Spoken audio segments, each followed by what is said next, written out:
మనం ఈ దినము కూడా మంచి కార్యము అనేటువంటి మాట గురించి ధ్యానించబోతూ ఉన్నాం ప్రియులారా. దేవుడు ఆదిలో సమస్తమును కూడా మంచిగానే చేశాడు. దేవుడు దేవదూతల యొక్క లోకం ఉన్నప్పుడు అది ఎంతో మంచిగా, చెడుతనమే అన్నది లేనట్టుగా, లేనిదిగా ఆ దినములు ఉంటూ ఉన్నటప్పుడు దేవుని చేత సృజించబడిన ప్రధాన దూత అయినటువంటి లూసిఫర్ ఆ దేవదూతలో కలిగినటువంటి స్వార్థపూరితమైనటువంటి ఆలోచన దేవుని మీద తిరుగుబాటుకు కారణమైంది. అది మంచి ఆలోచనగా లేదు, చెడు ఆలోచనగా ఉంది. అది ఏమిటి అంటే, దేవుని స్థానాన్ని నేను ఆక్రమించుకోవాలి అని కొంతమంది దేవదూతలతో దండెత్తి దేవుని మీద తిరుగుబాటు చేసి దేవుని యొక్క సింహాసనాన్ని అధిరోహించడానికి చూశాడు. అక్కడ ప్రారంభమైంది చెడుతనం. మంచికి వ్యతిరేకంగా చెడుతనం అక్కడ ప్రారంభమైంది. మనకున్న దాంట్లో సంతృప్తి చెందినప్పుడు, మన స్థితిని బట్టి మనం నడుచుకుంటూ ఉన్నటప్పుడు మనలో ఏ చెడుతనం ఉండదు.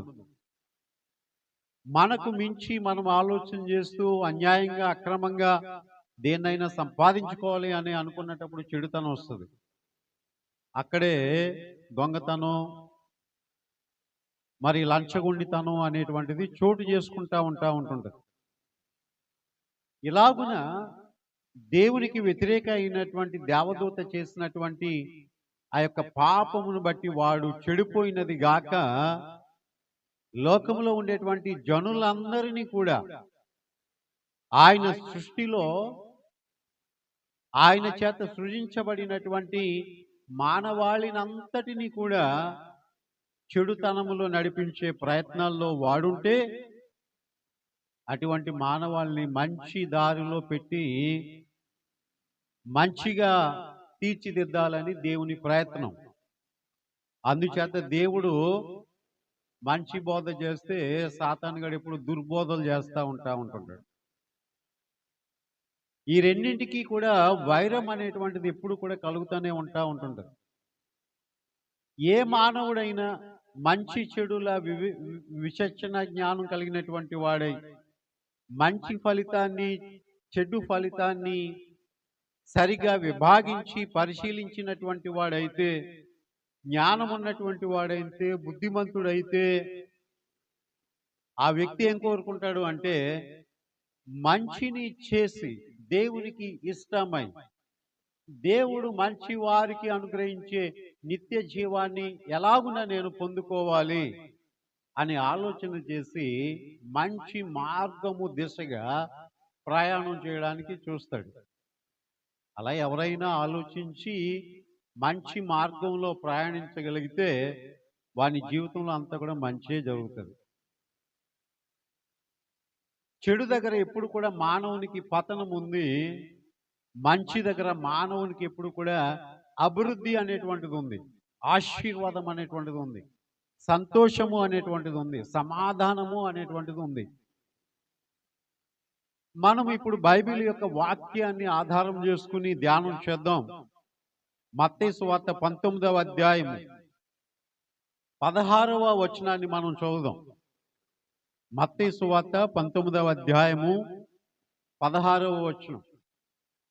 ఈ వచనంలో మనకి ఒక యవనస్తుడు కనిపిస్తాడు. అతడు బహు ధనవంతుడిగా కూడా ఉన్నటువంటి స్థితి మనకి ఇక్కడ కనిపిస్తూ ఉంటుంటుంది. ఈ 16వ వచనాన్ని ఒకసారి మనం చదువుదాం. ఇదిగో ఒకడు ఆయన యొద్దకు వచ్చి, బోధకుడా, నిత్య జీవము పొందుటకు నేను ఏ మంచి కార్యము చేయవలనని ఆయనను అడిగాను. What good things shall I do that I may have eternal life? What good things shall I do? ఇటువైపు చూడండి, చాలా అయిపోయింది ఆ వచనం చదవడం అయిపోయింది. ఇటు చూడండి. నేను నిత్య జీవము పొందుకోవడానికి ఏ మంచి కార్యం చేయాలి అని యేసయ్య దగ్గరకు వచ్చి అడుగుతున్నాడండి. ప్రియులరా, ఆ వ్యక్తికి నిత్య జీవం గురించి తెలిసింది. నిత్య జీవం మంచివారికే తప్ప చెడ్డవారికి కాదు. కనుక ఏ మంచి కార్యము చేస్తే నిత్య జీవం అనేటువంటిది నాకు కలుగుతుంది. నిత్య జీవం అంటే ఏంటి? చిరకాలము జీవించేటువంటి జీవితం. అది ఎక్కడ భూమి మీద మానవునికి సాధ్యమా? 70-80 సంవత్సరాల మించి ఎవరైనా బ్రతకగలుగుతున్నారా? ఇంకా మనము చూస్తే 110-150 దాకా బ్రతికి ఉన్నటువంటి చరిత్ర కొంత ఉంది. అంతకు మించి లేదు. బైబిల్ గ్రంథంలో ఎక్కువ 969 సంవత్సరాలు మెతూషెల బ్రతికాడు. 970 సంవత్సరాలు బ్రతికినటువంటి వారు ఎవరు కూడా లేరు. అంతకు మించిన వయోపరిమితి ఎవరికి కూడా లేదు. ఈ భూమి మీద మన జీవితం శాశ్వతం కాదని తెలుసు. యేసయ్యను నమ్ముకుంటే యేసయ్య ద్వారా నిత్య జీవం మనకి కలుగుతుందని తెలుసు. ఇలా తెలిసినటువంటి వ్యక్తి నిత్య జీవం పొందాలి అంటే మంచి కార్యాలు చేస్తే తప్ప చెడ్డ కార్యాలు చేసేవారికి అది దొరకదు. కనుక ఏ మంచి కార్యాలు చేసి నేను నిత్య జీవాన్ని సంపాదించుకోవాలి అని యేసయ్య దగ్గరికి ఒక యవనస్తుడు వచ్చి అడుగుతా ఉన్నాడండి. మానవుడు తన జీవితంలో చాలా వాటి మీద తపన కలిగి జీవిస్తాడు. పేరు సంపాదించాలి, ఆస్తి సంపాదించాలి, ఐశ్వర్యం సంపాదించాలి. ఇవన్నీ గొప్ప తపన. ఇవన్నీ కూడా గొప్ప తపనతో సాధిస్తూ పొందుకుంటూ ఉన్నప్పటికీ కూడా మనిషిలో ఒక తీవ్రమైనటువంటి అన్వేషణ ఏంటి అంటే, ఈ భూమి మీద జీవితం శాశ్వతం కాదు కదా, ఇవన్నీ సంపాదించకుండా చచ్చిపోతాం కదా ఒకరోజు. చచ్చిపోతే నరకానికో పరలోకానికో వెళ్ళాలి కదా. నరకానికి వెళ్ళే కంటే పరలోకానికి వెళ్ళడానికి భూమి మీద బ్రతుకుంటుంటాం కానీ ఆ మార్గాన్ని కనుగొని దాంట్లో ప్రయాణం చేస్తే మంచిది కదా. ఆ నిత్య జీవాన్ని సంపాదించుకోవాలి అంటే ఏం చేయాలి భూమి మీద అని అనుకుంటూ మానవుడు తనకు తోచిన ఆలోచన చేత వెళ్ళిపోతున్నాడు. కొంతమంది తీర్థయాత్రలు అంటారు, కొంతమంది పుణ్యస్థానాలు అంటారు, కొంతమంది దాన ధర్మాలు అంటారు. ఇవన్నీ చేస్తే మనకి పరలోకం వస్తుందని అంటారు. ఇవన్నీ చేస్తూ కొంత లోకం మీద ఆశ కలిగి జీవిస్తూ ఉంటుంటారు. ఇలాంటి పరిస్థితులలో ఒక వ్యక్తికి కూడా ఆలోచన వచ్చింది, ఆశ కలిగింది. నేను ఎప్పటికైనా చచ్చిపోతాను, నా ఆత్మ నిత్య జీవానికి వెళ్ళాలి అంటే, పరలోకం వెళ్ళాలి అంటే, వైకుంఠం వెళ్ళాలి అంటే నేను ఏ మంచి కార్యం చేయాలి? యేసయ్య, నువ్వు నిత్య జీవం గురించి బోధిస్తున్నావు, చెప్తున్నావు. నేను ఏ మంచి కార్యం చేస్తే ఏమండి నిత్య జీవం సంపాదించుకుంటాను అని యేసయ్యను అడుగుతూ ఉన్నాడు ప్రియులారా. అందుకు ఆయన 17వ వచనంలో ఒక మాట అన్నాడు. అందుకు ఆయన, మంచి కార్యమును గురించి నన్ను ఎందుకు అడుగుచున్నావు? మంచివాడు ఒక్కడే. హల్లెలూయా. మంచి కార్యం గురించి నన్ను ఎందుకు అడుగుతున్నావు? మంచివాడు ఒక్కడే. కొన్నిసార్లు ఒక ఉన్నతమైనటువంటి స్థాయిలో ఉన్నటువంటి దాన్ని గాక దాని కింద ఉన్న వాటి యొక్క స్థాయి స్థితుల గురించి మనం కొన్నిసార్లు వెతుకుతూ ఉంటుంటాం. కొన్నిసార్లు దాన్ని అన్వేషణ చేస్తూ ఉంటుంటాం. కానీ మనము వెతికే దానికన్నా, మనం చేసే అన్వేషణ కన్నా ఉన్నతమైనది ఒకటి ఉంది. దాని గురించి మనము ఆలోచన చేయము. మంచి కార్యాలను మించిన మంచివాడు ఒకడున్నాడు అని యేసయ్య చెప్తా ఉన్నాడు. హల్లెలూయా, హల్లెలూయా. ఈ లోకంలో మంచి కార్యాలు చేస్తే నిత్య జీవం వస్తుందని నువ్వు అనుకుంటున్నావు. మంచిదే, నీకు వచ్చిన ఆలోచన మంచిదే. కానీ అదే ఎందుకు అడుగుతున్నావు? మంచివాడు ఒకడున్నాడు. నువ్వు మంచి కార్యాలు చేయాలి అని అనుకున్న దానికన్నా మంచి వాణ్ణి నువ్వు వెంబడించగలిగితే, మంచి వాణ్ణి నీ హృదయంలో చేర్చుకోగలిగితే, మంచి వాడు ఒకడు ఉన్నాడు అని నువ్వు గ్రహించగలిగితే, ఇవన్నీ కూడా ఆ మంచి వాణిని దక్కించుకున్నట ద్వారా వెనక వస్తానే ఉంటాయి. ఇవన్నీ చేసి మంచివాడిని పొందుకోకపోతే నీకు లాభం ఏంటి? ఇవన్నీ చెప్పిన కారకుడైనటువంటి వాడిని నువ్వు పొందుకోకపోతే నీకు లాభం ఏంటి అని చెప్పి యేసయ్య తిరిగి ప్రశ్నించారు. మంచివాడు ఒక్కడే. ఏ మంచి కార్యాల గురించి ఈ భూలోకంలో నువ్వు ఉంటున్నావో వాటిని చెప్పిన వాడు ఒకడున్నాడు. ఆయన ఒక్కడే. ఆయన మంచివాడు ఒక్కడే. ఆ మంచివాడైనటువంటి ఒక్కని ముందు ఇవి ఎక్కువ కాదు. ఇవన్నీ చెయ్యి, ఇవన్నీ చేసి మంచివాడైనటువంటి దేవుణ్ణి నువ్వు అంగీకరించకపోతే వ్యర్థమే. ఇంతకీ ఇవన్నీ చేస్తే సరిపోతుందా? మంచివాడిని పక్కన పెట్టి, మంచి దేవుణ్ణి పక్కన పెట్టి, మంచితనాన్ని నేర్పించే దేవుని పక్కన పెట్టి ఇవన్నీ చేసుకుంటే వెళ్తే సరిపోతుందా? దాన ధర్మాలు అనేటువంటివి మనం చేసుకెళ్ళిపోతే మనకి పుణ్యం దక్కుతుందా? పరలోక ప్రాప్తి కలుగుతుందా? నిత్య జీవం కలుగుతుందా? వైకుంఠ ప్రాప్తి కలుగుతుందా? ఇవన్నీ చేసిన అంతకంటే ఎక్కువగా పరిపూర్ణంగా మంచివాడైన దేవుడు నీలో ఉండాలి అని ఆ వ్యక్తి చెప్తున్నాడు, యేసయ్య. ఇది కొంచెం అర్థం చేసుకోవడం కష్టంగా ఉందా? అయినా పరిశుద్ధాత్మ దేవుడు మనందరికీ కూడా సహాయం చేయనుగాక. హల్లెలూయా, హల్లెలూయా. ఇంకా విపులంగా చెప్పుకోవాలంటే మంచితనం కనుపరచాలని భక్తి చేస్తాం, విశ్వాసం ఉంటుంది, కానుకలు ఇస్తాం, దేవుని మందిరానికి వస్తాం, ఇంకా చేతనైతే దాన ధర్మాలు చేస్తూ ఉంటుంటాం. ఇవన్నీ కూడా భగవంతుడిని బట్టి, భక్తిని బట్టి మనం చేస్తూ ఉంటుంటాం. ఆ భగవంతుడే నువ్వు ఇవన్నీ చేసి కన్నా నిన్ను నీవే పరిపూర్ణంగా నాకు సమర్పించేసుకో అంటే ఏం చేస్తాం మనం?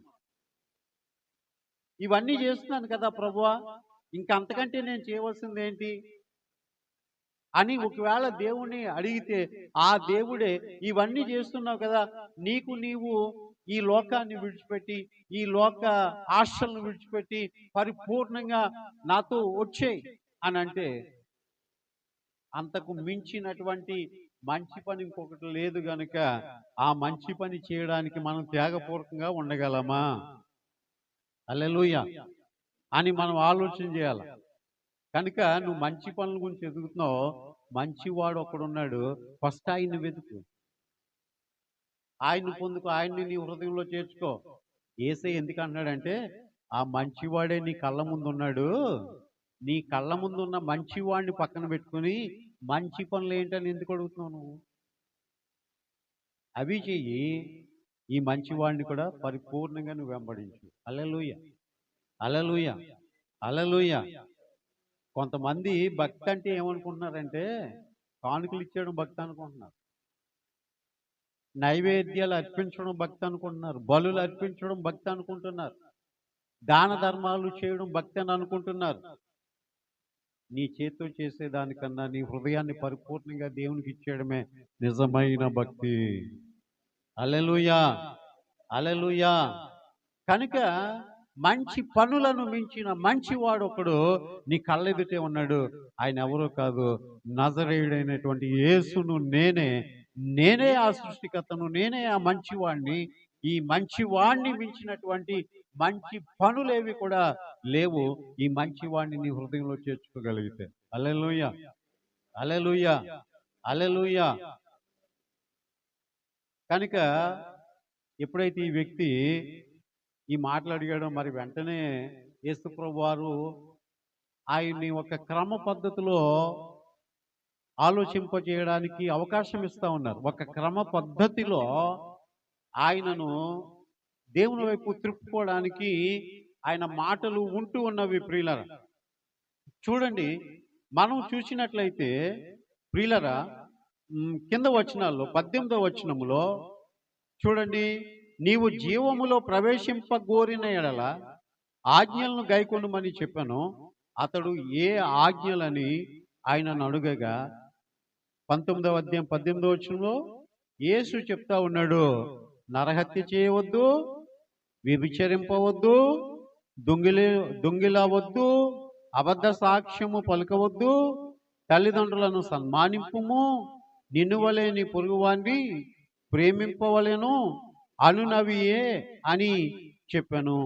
అందుకు ఆ యవ్వనుడు ఇవన్నీ అనుసరించుచునే ఉన్నాను, ఇంకను నాకు కొదువ ఏమని ఆయనను అడిగాను. హల్లెలూయా. చూడండి ప్రియులరా, ఈ యవనస్తుడండి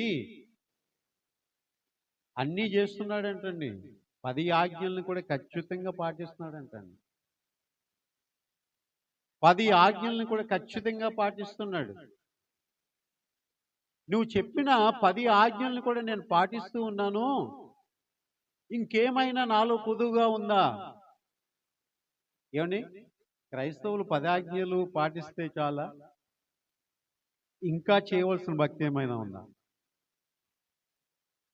ఇంకా మనము భక్తిలో కొదువ కలిగి ఉన్నామా? 10 ఆజ్ఞలు ఏంటి? నీ దేవుణ్ణి పరిపూర్ణంగా నువ్వు ఆరాధన చేయాలి, విశ్రాంతి దినాన్ని పరిశుద్ధ దినంగా ఆచరించాలి. ఏమండి, ఇంకా ఏమన్నాడు? తల్లిదండ్రులను సన్మానించాలి, నరహత్య చేయవద్దు, అబద్ధ సాక్ష్యం పలకొద్దు, నీ పొరుగు వాని దేన్ని కూడా ఆశించవద్దు, వ్యభిచరించవద్దు, దొంగిలించవద్దు, ఇలాంటివన్నీ కూడా 10 ఆజ్ఞలు చెప్పాడు ప్రియుల. ఈ 10 ఆజ్ఞలు నేను చేస్తున్నాను, ఇంతకు మించి ఇంకా కొదువేమైనా ఉందా నాలో అని అడుగుతున్నాడు ప్రియులారా. నిజంగా ఈ యవనస్తుని అభినందించాలండి. ఈ యవనస్తుని మనం మెచ్చుకోవాలండి. భక్తి చేస్తున్నాడు, 10 ఆజ్ఞలు పాటిస్తున్నాడు, నిత్య జీవం కావాలని కోరుకుంటున్నాడు. ఇంకా ఏమైనా కొదువుగా ఉందా? ఇంకా ఏమైనా కొదువుగా ఉందా?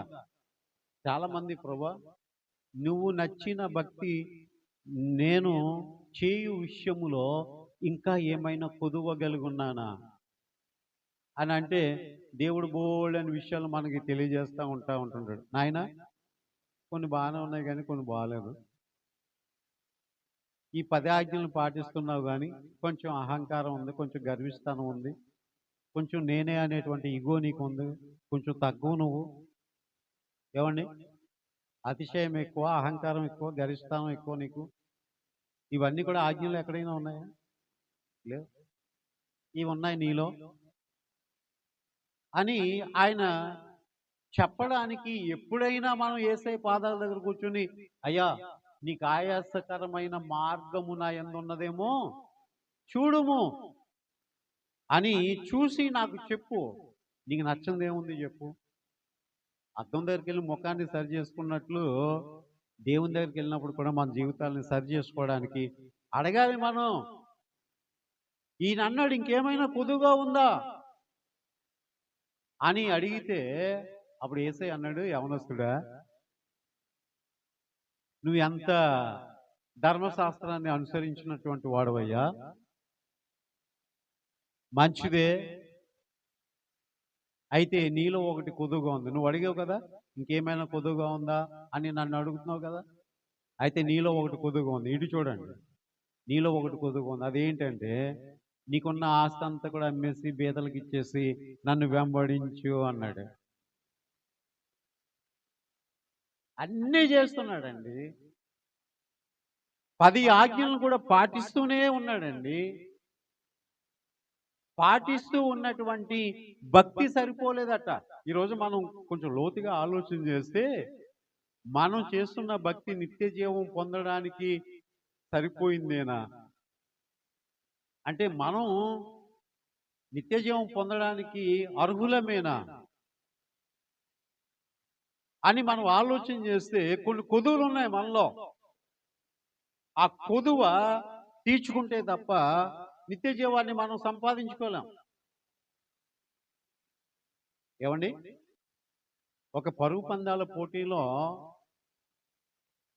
ఒక వ్యక్తి అందరికంటే ముందు పరిగెత్తాడు. ఆ డెడ్ లైన్ ఏదైతే ఉందో దాన్ని దాటి అందరికంటే ముందు వచ్చేసాడు. ఆ స్టేడియంలో ఉన్నటువంటి వాళ్ళందరూ కూడా ఇతన్ని చూసి అభినందిస్తున్నారు, చప్పట్లు కొడుతున్నారు.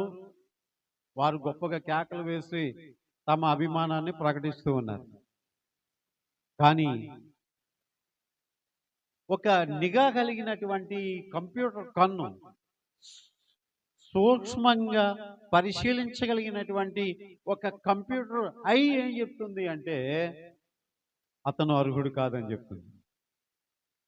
కారణం ఏంటో తెలుసా? అతను పరిగెత్తే ఆ పరుగు పందెంలో తనకంటూ ఒక గీత గీయబడింది. తను పరిగెత్తడానికి 2 గీతలు గీయబడ్డాయి. అందులోనే పరిగెత్తాలి. అవతలోడికి ఇంకో 2 గీతలు ఉన్నాయి, యువతలోడికి ఇంకో 2 గీతలు ఉన్నాయి. వాళ్ళ గీతల పరిధిలోనే అతడు పరిగెత్తాలి. ఈ పరిగెత్తే క్రమంలో అవతల వాడి యొక్క లైన్లో ఒక అడుగు పడిపోయిందంట. కనుక అతడు ముందొచ్చిన అర్హుడు కాదని కంప్యూటర్ చెప్తా ఉంది. ఈ రోజున స్టేడియంలో మనం చూస్తూ ఉంటుంటాం. ఈ క్రికెట్ ఆడేటప్పుడు కంప్యూటర్ చెప్తా ఉంటుంటుంది, అది చెప్పాలి ఎస్ఆర్ నో అని. ఈ రోజున ఆర్టిఫిషియల్ ఇంటెలిజెన్స్ బ్యూరో ప్రతి దాన్ని కూడా చెప్తా ఉంది, ఏది కరెక్ట్ ఏది కాదని. మానవుడు కన్ను కూడా పరిశీలించి తెలుసుకోలేనటువంటి విషయాలు ఒక కంప్యూటర్ సూక్ష్మంగా పరిశీలించి చెప్తా ఉంది. ఇతడు అర్హుడు కాదు, అతని క్రమము దాటి అవతల వాని యొక్క బరిలో అడుగు పడింది, అతను అర్హుడు కాదు. చూడడానికి మనం అందరము కూడా దైవభక్తి కలిగి అమ్మో వీళ్ళందరూ కూడా పరలోకం వెళ్ళిపోతే నిత్య జీవం వీళ్ళకే అనుకున్నట్టుగా ఉంటుంది. కానీ దేవుని యొక్క దృష్టికి కొదువగలిగిన కొన్ని విషయాలు మన జీవితంలో ఉన్నాయి. అవి అడిగితే యేసయ్య చెప్తాడు, అన్నీ బాగానే ఉన్నాయి కానీ నీకు నిత్య జీవం కావాలా? నీకు నీవుగా అనుకోవద్దు, నువ్వు నా సొత్తుగా మారిపోతే నేను నీకు నిత్య జీవాన్ని ఇస్తాను. నీకున్నదంతా కూడా అమ్మి బీదలకిచ్చి నన్ను వెంబడించు అని యేసయ్య చెప్తే మనం ఏం చేస్తాం? ఒకసారి మనం ఆలోచన చేయాలి ప్రియులారా. అయితే యేసయ్య అన్నాడు, నీకున్నదంతా కూడా అమ్మేసి బీదలకిచ్చి నన్ను వెంబడించు అని చెప్పేటప్పటికి ప్రియులారా, ఆ యవనస్తుడట మనసులో వెచ్చిన పడి ఏం చేశాడట? వెనుకకు వెళ్ళిపోయాడట. ఆ వచనం ఎక్కడుంది చదవండి ఒకసారి. ఆ వచనం ఎక్కడుంది ఒకసారి చదవండి. 19వ అధ్యాయంలో ఎన్నో వచనం చెప్పండి. 21వ వచనం చదవండి. అందుకు యేసు, నీవు పరిపూర్ణుడవగుటకు కోరిన ఎడల పోయి నీ ఆస్తిని అమ్మి బీదలకిమ్ము, అప్పుడు పరలోకమందు నీకు ధనము కలుగును, నీవు వచ్చి నన్ను వెంబడించుమని అతనితో చెప్పాను. చూసారా? ఆ యవనస్తుడు ఇవన్నీ కూడా అనుసరించునే ఉన్నాను, ఇంకేదైనా కొదువుగా ఉందా అని యేసయ్యను అడిగితే యేసయ్య అన్నాడు, నీవు పరిపూర్ణుడవగుటకు.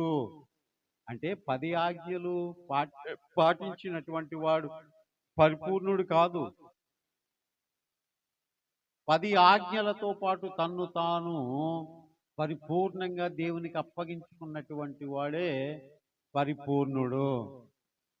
10 ఆజ్ఞలు పాటించిన నా కులం, నా మతం, నా బంధువులు, నా ఇల్లు, నా ఆస్తి అనేటువంటి ప్రీతితో జీవించేటువంటి వాడు యేసయ్య కంటే ఎక్కువగా వాటిని ప్రేమిస్తున్నాడని అర్థం. యేసయ్య అంత ఖచ్చితంగా చెప్పాడు అంటే అవసరాన్ని బట్టి తన ఇంటినైనను, తన ఇంటి వారినైనను, అన్నదమ్ములనైనను, అక్క చెల్లెలనైనను, కుటుంబంలో ఎవరినైనాను, ఆస్తిపాస్తులనైనను విడిచిపెట్టక నన్ను ఎవడైతే వెంబడింపగోతాడో వాడు పాత్రుడు కాదు, విడిచిపెట్టువాడే నాకు పాత్రుడు. ఇది మనకి సాధ్యమేనంట. ఇది మనకి సాధ్యమే. అంత ఎందుకు వీళ్ళరా, ఇంటికి బంధువులు వచ్చారంటే ఆదివారం గుడి ఎగ్గొట్టేస్తాం. అది పరిపూర్ణమైన భక్తే. పని ఉన్నదంటే మనం ఆదివారం ఎగ్గొడతాం. అది పరిపూర్ణమైనటువంటి భక్తే. ఒకవేళ ఆరోగ్యం బాగుండలేదు, అప్పుడు దేవుడు దాన్ని హర్షిస్తాడు.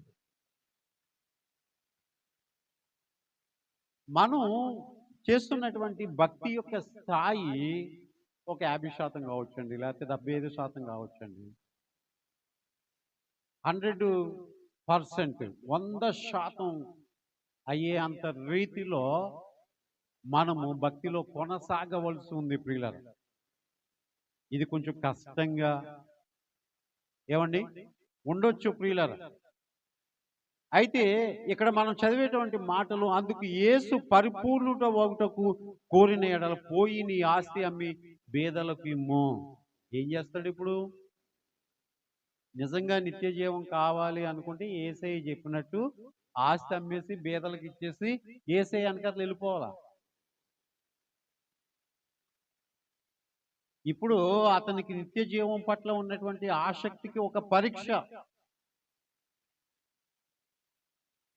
ఇంతవరకు నేను ఇవన్నీ చేస్తున్నాను, నిత్య జీవం నాకు దొరుకుతుంది అని అనుకున్నాడు. కానీ యేసయ్య కొంచెం అతనితో వాస్తవం మాట్లాడేటప్పటికి అతడు కొంచెం సందిగ్ధంలో పడ్డాడు. నేను ఆస్తిని వదిలిపెట్టుకుని యేసయ్యను వెంబడించాలా, లేకపోతే ఆస్తిని అనుభవిస్తూ నిత్య జీవాన్నైనా పోగొట్టుకోవాలా? మనలో కొన్నిసార్లు ఆసక్తి మంచిదే కానీ ఆచరణ మంచిగా ఉండదు. కోరికలు మంచివే కానీ వాటికి కావలసినటువంటి అర్హత మనలో ఉండదు. అందుచేత యేసయ్య చెప్పాడు కదా, నీకున్నటువంటి దాన్ని అంతటిని కూడా అమ్మేసి నన్ను వెంబడించు అంటే 19వ అధ్యాయం 22వ వచనంలో, అయితే ఆ యవనుడు మిగులు ఆస్తి గలవాడు గనుక ఆ మాట విని వ్యసన పడుచు వెళ్ళిపోయాను. దాని ఇంగ్లీష్లో చక్కగా ఉంది, హీ వెంట్ అవే సారోఫుల్లీ, అంటే బాధపడుతూ వెళ్ళిపోయాడట. బాధపడుతూ వెళ్ళిపోయాడట. ఎందుకు బాధ తెలుసా? నేను యేసయ్యనైనా వదులుకుంటాను కానీ నా ఆస్తిని వదులుకోలేకపోతున్నాను. అయ్యో, నాకు యేసయ్య అవసరం లేదు కానీ నా ఆస్తి నాకు కావాలి.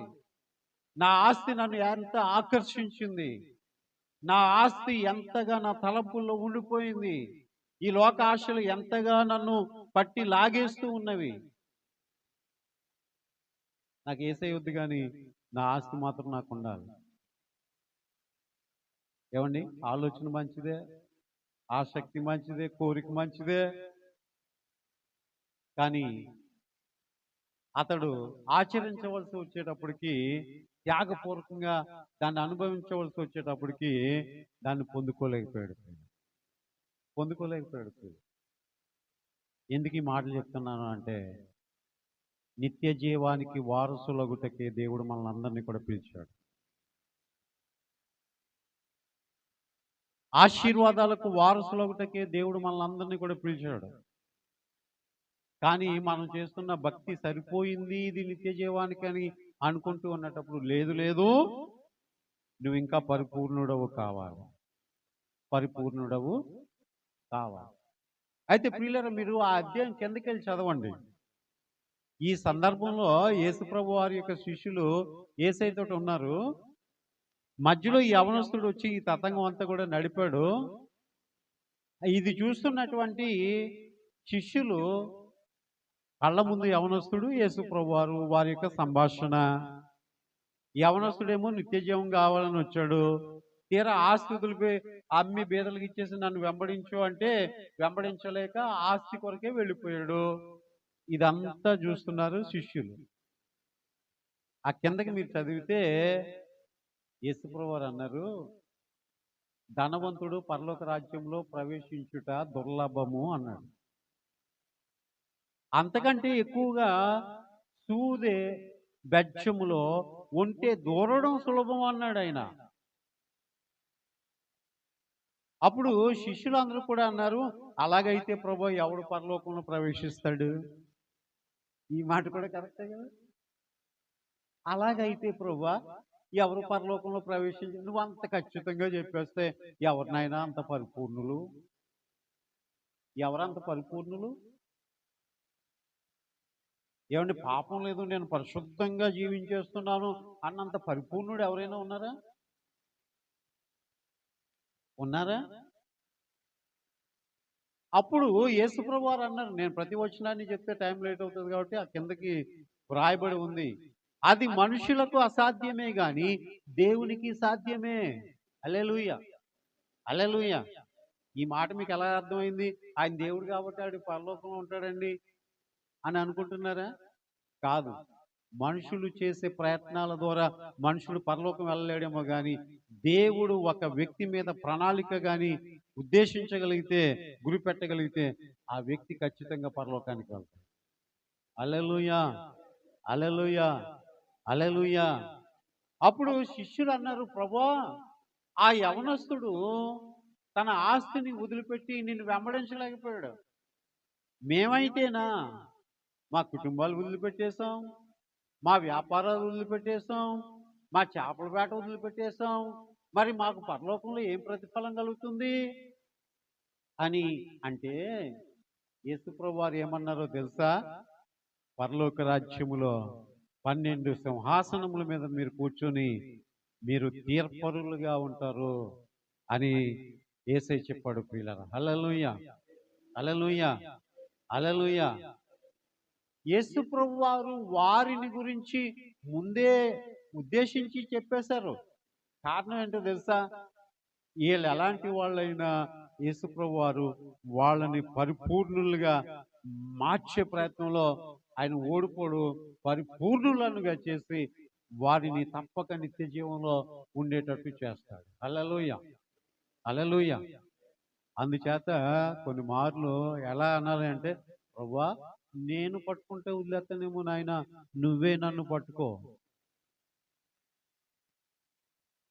నువ్వే నన్ను పట్టుకో. నేను వెంబడిస్తే వదిలేస్తానేమో నాయన, నువ్వే నేను వెంబడించేటట్టు చెయ్యి. హల్లెలూయా! హల్లెలూయా! అర్థమవుతుందా అండి?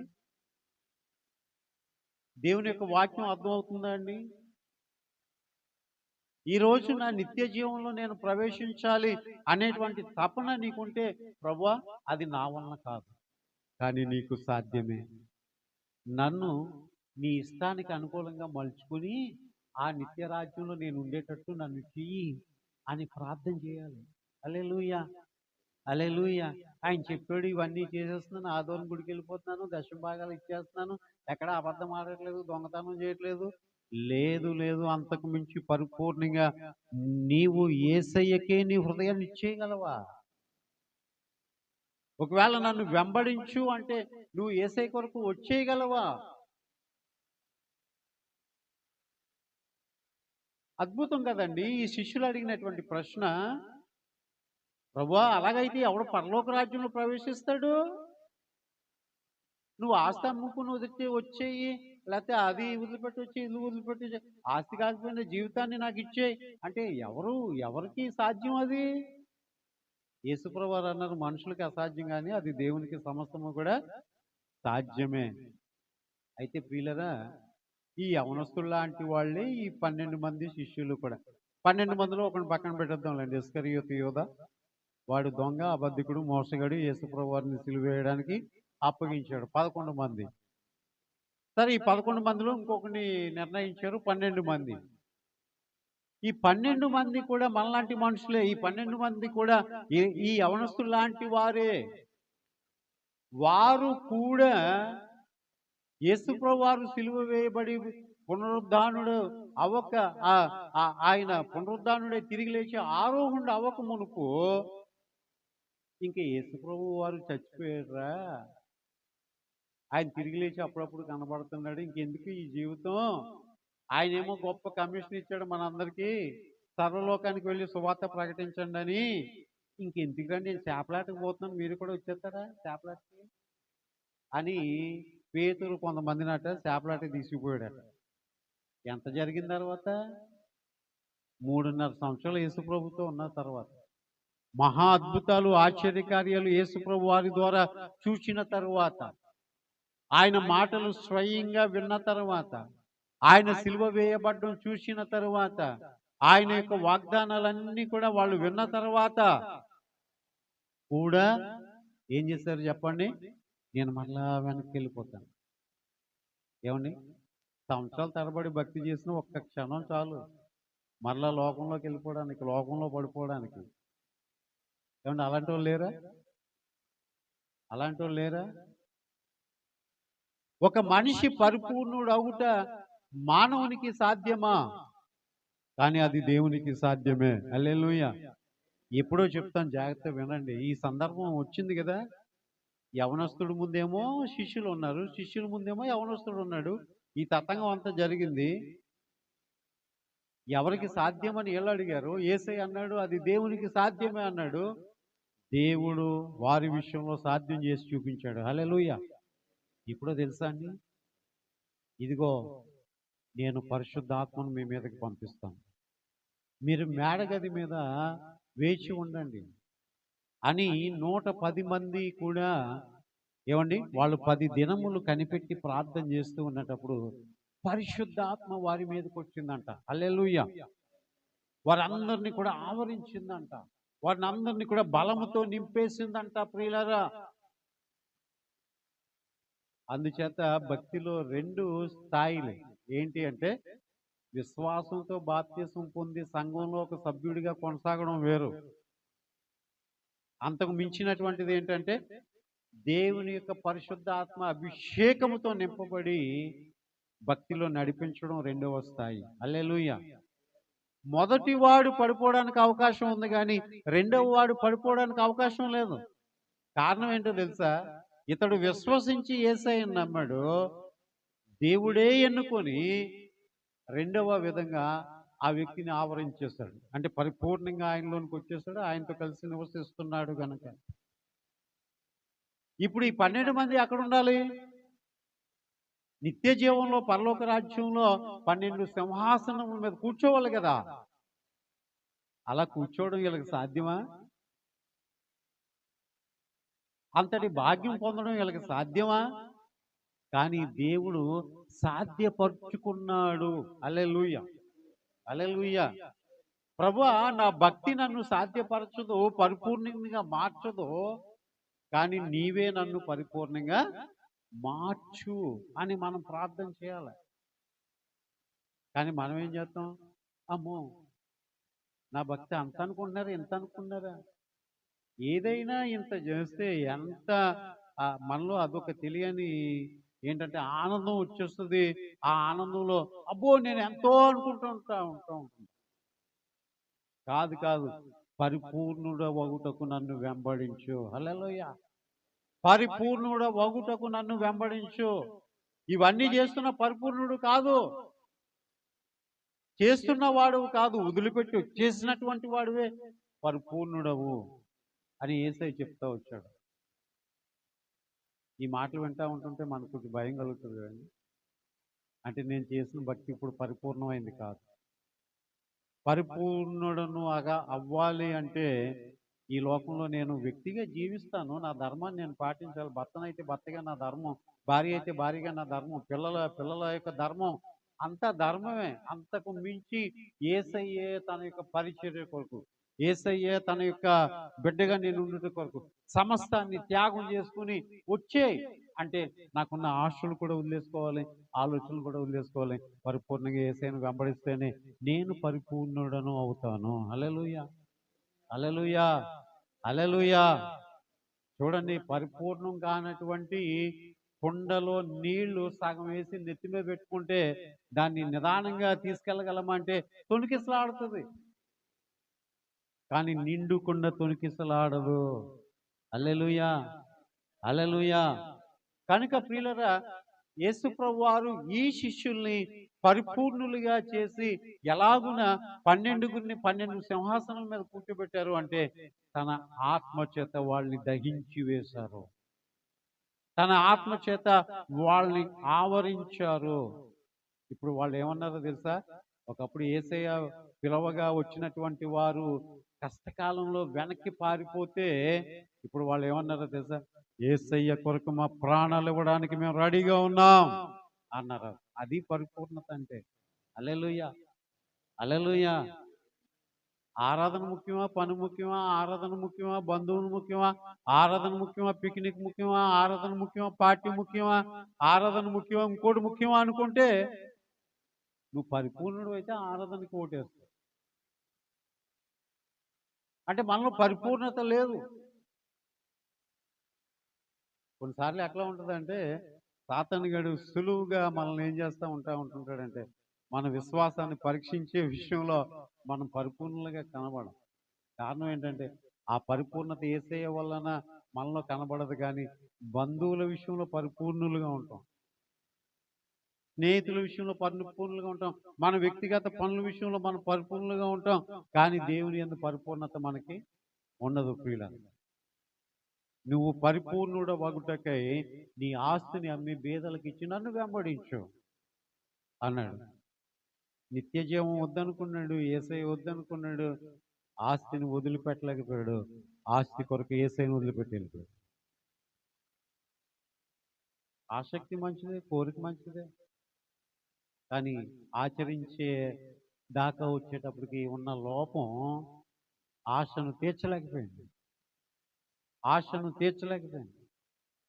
కనుక ఈ 12 మంది శిష్యులు అడిగారే, ప్రభువా ఇలాగైతే ఎట్లా?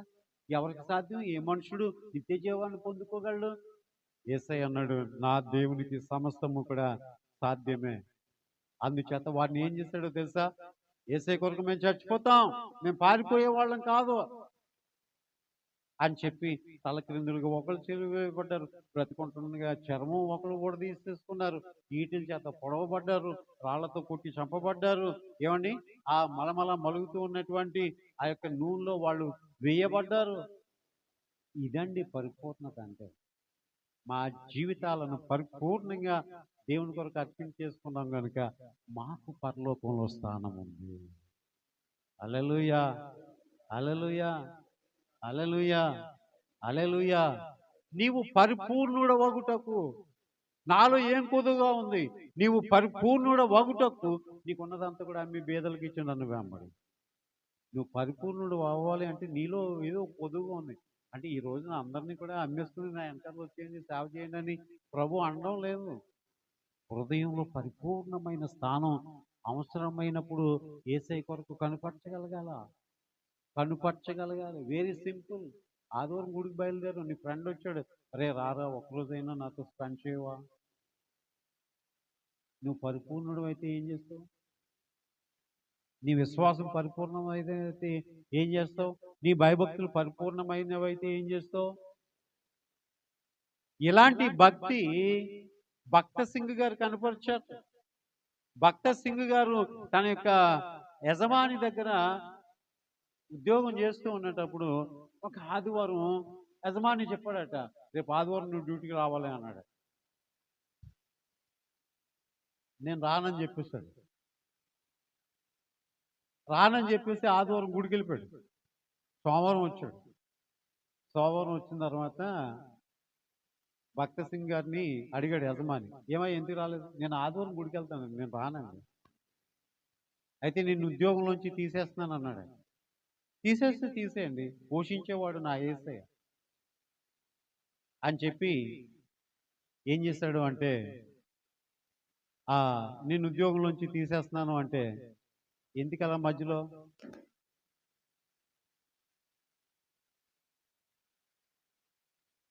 హల్లెలూయా. డిస్టర్బ్ చేయకండి అమ్మా. వాక్యం నడిపింపు మీరు కూర్చుని విన్నట్టు ఉండదు. ఇక్కడ నా నడిపింపు వేరేగా ఉంటుంది. హల్లెలూయా, హల్లెలూయా. అనాలోచనగా లేవకూడదు బయట. పర్లేదు, కొంచెంసేపు సహించుకోవాలి. దేవునికి స్తోత్రం. హల్లెలూయా, హల్లెలూయా.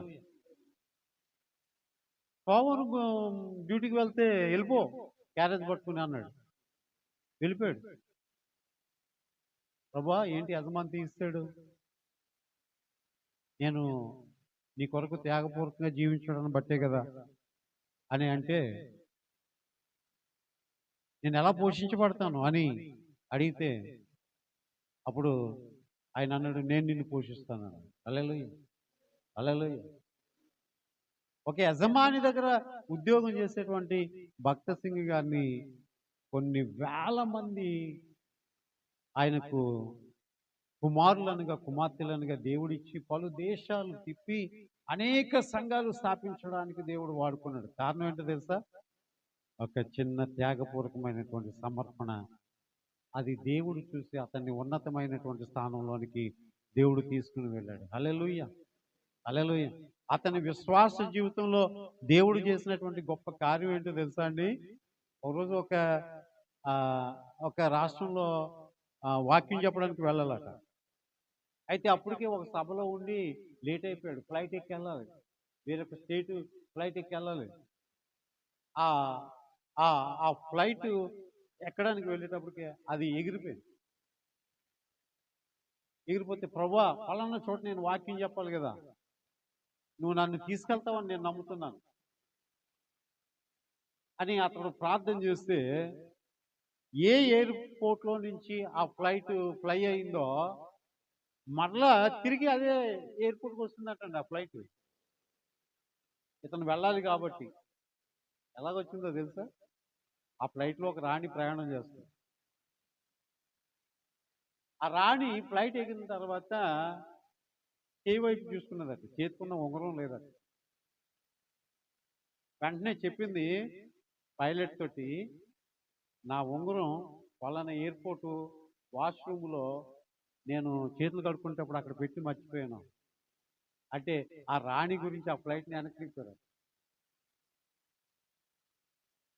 ఆ ఫ్లైట్ వెనక్కి రావడానికి గల కారణం ఏంటంటే భక్త సింగ్ గారు ఆ ఫ్లైట్లో వెళ్ళాలి కనుక.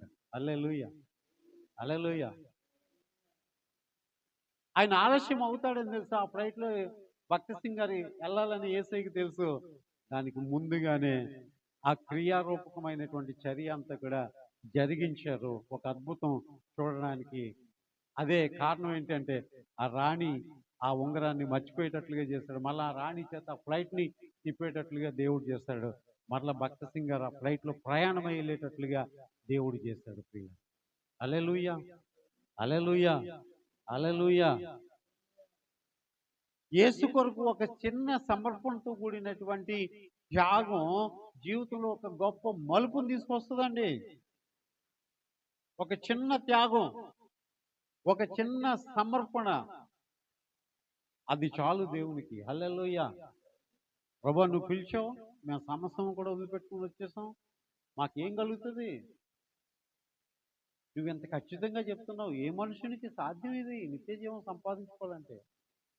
మనుషులుగా మీకు సాధ్యమేమో కానీ మీ జీవితాలు నా చేతిలో పెడితే నేను సాధ్యపరుస్తాను. హల్లెలూయా, హల్లెలూయా, హల్లెలూయా. కనుక ప్రియులరా, ఏదైనా సరే దేవుని మీద మనం ఆధారపడి, దేవా నీవే నాకు సహాయం చేయి, ఈ శోధన జయించడానికి నువ్వే సహాయం చేయి, ఈ విషయంలో నువ్వే నాకు జ్ఞానం దయచేయి, ఈ శోధనలో నువ్వే నాకు విజయాన్ని దయచేయి అది దేవుని మీద ఆధారపడితే నీ అంతటా నీవుగా జయించలేమేమో కానీ నీ పక్షంగా ఉన్నటువంటి దేవుడు నీకు విజయాన్ని తెచ్చిపెడతాడు. హల్లెలూయా. నీ అంతటా నీవుగా నిత్య జీవాన్ని సంపాదించుకోలేవు కానీ నీవు పరిపూర్ణంగా దేవునికి నీ జీవితాన్ని అప్పగించేసుకోగలిగితే ఆయనకి సాధ్యమే నీ జీవితాన్ని మంచిగా మలిచి నిత్య జీవానికి నిన్ను వారసునిగా చేస్తాడు.